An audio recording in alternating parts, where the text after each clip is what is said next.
Asalaamu calaykum waraxmatullaahi wabarakaatu saaxiibada ku xidhan kinaalka hoyga bulshada kusoo dhowaada mawduuceeni caawa haddaad ku cusubtahay kinaalkeena fadlan subscribe noo saar sidoo kalena mawduuca haddaad ka heshay like noogu dhufo mawduucana sii sheergaree oo saaxiibadaada kale sii gaadhsiiya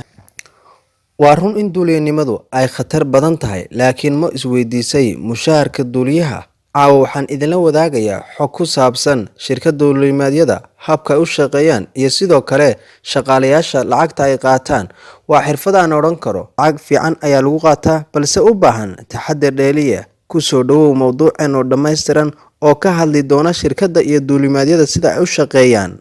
fadlan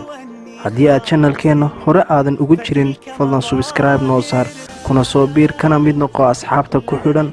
channelka hoyga bulshada waad mahadsantihiin asxaabta qaaliga ah لا نحتاج المال كي نزداد جمالا جوهرنا هنا inkastoo shilka diyaaradu uu yahay shilalka ugu yar ee adduunka ka dhaca marka la barbar dhigo baabuurta dhulka socota haddana waa kuwa ugu khatarta badan inta badan dhimasho wadareedkeena islamarkaana ugu cabsida iyo hadalhaynta badan bulshada dhexdeeda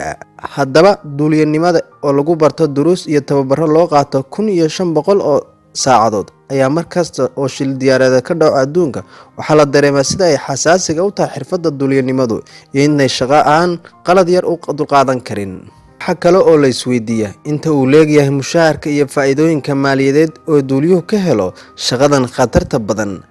baadhis aan ka soo xigtay shabakadda Al Carabiya oo dhawaan ka samaysay arrintan ayaan ku ogaaday in celcelis ahaan mushaharka duuliyaha adduunku uu gaadho $300,000 sanadkii taas oo u dhiganta lacag ka badan 8% ama 30% maalin kasta warbixinta Al Carabiya ay ka samaysay baadhisteeda waxay ku sheegtay in duuliyadaha diyaaradaha Boeing 77 ee gasha duulimaadyada caalamiga ah inuu qaato ugu yaraan $320 saacadii taas oo micnaheedu yahay in mararka qaar hal duulimaad oo tegis ama soo noqosho ah waxaa loo yaqaano go and back oo 15 saacadood ah lacag dhan $5,000 laakiin sharciga duuliyaha waxa uu dhigaya in duuliyaha aanu sanadkii shaqayn karin wax ka badan 1000 saacadood taas oo u dhiganta maalintii inuu saacado wax ka badan uu diyaarad duulin karin marka uu duuliyuhu gaadho da'da 65 jirka shirkadda rasmiga ah ee howlgab ayay ka dhigtaa qofka diyaaradaha duuliya ee da'daasna marka uu gaadho waxa inta badan duuliyahayaashu ay shaqooyinkan helaan shirkado gaar loo leeyahay oo celcelis ahaan mushahar ay uga qaataan $100,000 ilaa $120,000 sanadkii waxay duuliyaasha guud ahaanba intaas u dheer inay helaan kharash ku baxaya hoygooda cuntadooda iyo sidoo kale bil kasta oo maalmaha fasaxa ku jira ay qaadanayaan lacag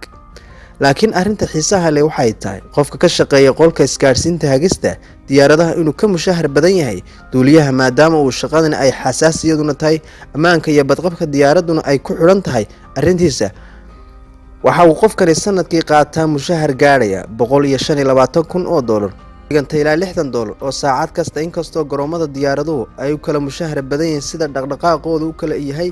shaqaalaha adeegyaasha ah ee diyaaradda gudahooda rakaabka iyo cuntada iyo biyaha siiya iyaguna ay sanadkii celcelis ahaan qaataan lacag gaadhaysa $56,000 waxaad u maleynaysaan qolyaha shaqaale hoosaadka ahina lacago aan yarayn waxaanse u rajaynayaa in shaqadan oo kale aad maruun heshid inkastoo ay adag tahay xirfadani tan ayaan kusoo gabagabeynayaa saaxiibada ku xidhan kinaalka hoyga bulshada caawa aad ayaad uga dharagteen baan u maleynayaa duulimaadyada diyaaradahu lacagta ay qaataan iyo habka ay u shaqeeyaan iyo sidoo kale systemka diyaaradaha intaas ayaan kusoo gabagabeynayaa saaxiibayaal ee caawa fi amaanillah ee mawduucana noo sii sheergaraya